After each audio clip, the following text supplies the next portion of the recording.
অনেকটাই ডিফারেন্ট।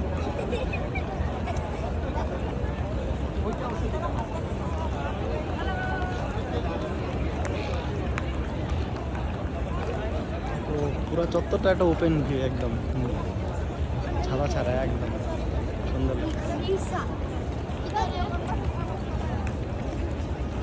কোন দিকে ঢুকবো আমরা তাহলে?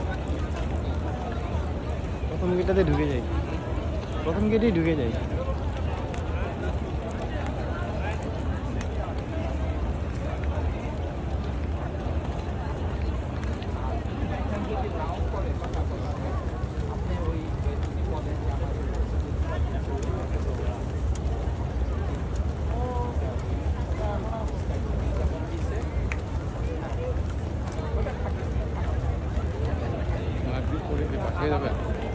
মাগরিব পরে একটু বাসায় যাওয়া লাগবে, কারণ বাচ্চাটার কি অবস্থা একটু ছোট দেখে আসতে হবে।